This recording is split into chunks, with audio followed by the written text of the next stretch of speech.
I am Mark Stewart Greenstein, candidate for governor. I was not on stage last night at UConn, but I want to give my take on 4 of the questions if I had been asked. So one came from Emilie Munson, and it was about improving Connecticut's transportation. This is the easiest of the answers. I am going to bring Connecticut a new Merritt Parkway. That is keeping the old. It's beautiful. I don't touch the nice bridges. We don't have to mess anymore with the medians and the lovely trees. We have a right-of-way that is just south of the Merritt. 300 feet it extends. That's enough for 6, maybe even 8 lanes. I would propose 6. And who would build it? Private firms. And who would fund it? Private investors.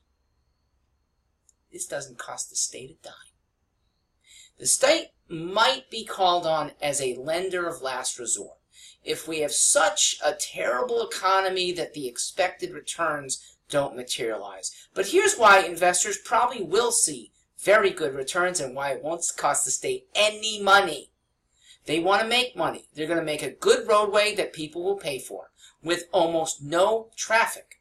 What does that do for the person commuting from Bridgeport into New York? Well, that person probably earns a lot of money, and on a per-hour basis, somebody who earns, say, $75 an hour is happy to pay $10, $15 to save 20 minutes, another 10 or 15 to save 20 minutes, and not have the hassle of when am I going to get to work, stop and go, and all that.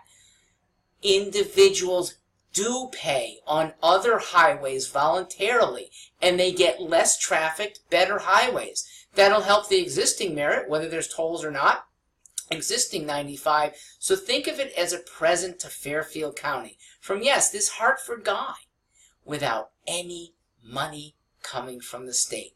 Investors can make a decent return, maybe a really good return, but based on the numbers I have, you charge $10 for the whole trip, $2 or $3 for little pieces of the trip. People will pay it. You will make money. Next came a question from Hanna. That's the Daily Campus's editor-in-chief. He did a great job. And so it was about, millennials. I have a third take that you seldom hear. I'm not going to even try to keep recent graduates in the state.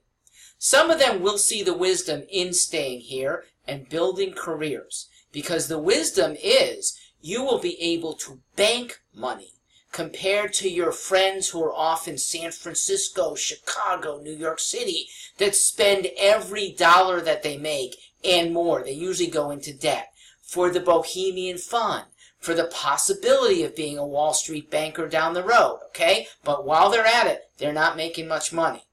And it is wise to stay. But I can't convince you, and I don't want to try because I know I've been in my 20s. I wanted to get as far away from Connecticut as I could. I chose California to go to law school. And if there was no Pacific Ocean in the way, I'd go even further. And I love my parents, but I wanted to be away.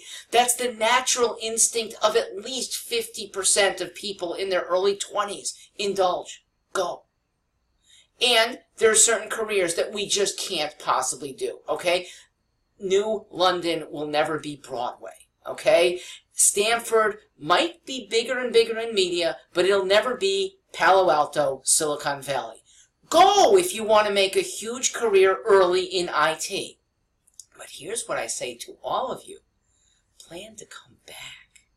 When you're in your mid-30s, and maybe you're hitched and want to start a family, Connecticut already is a great place, and it'll be even better.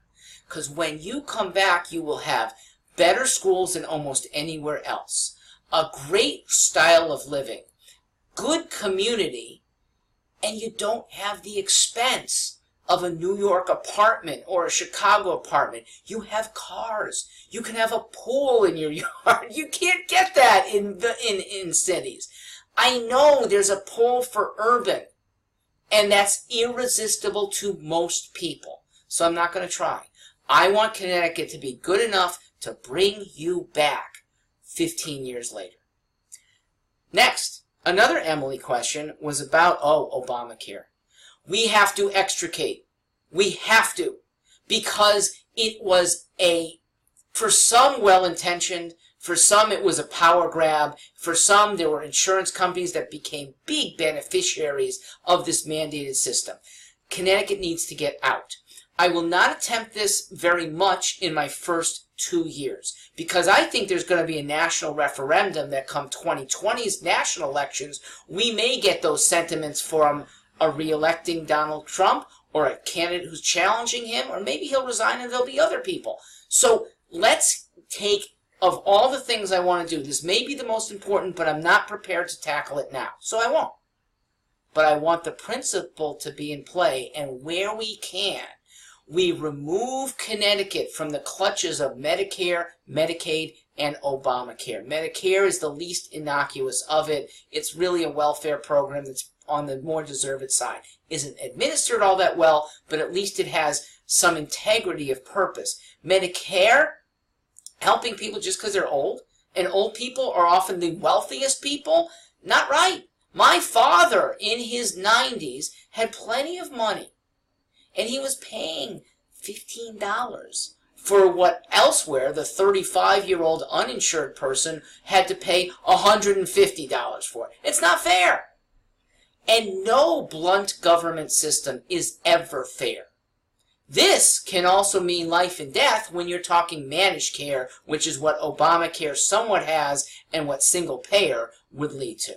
All right, next came from Dennis House about plastic straws.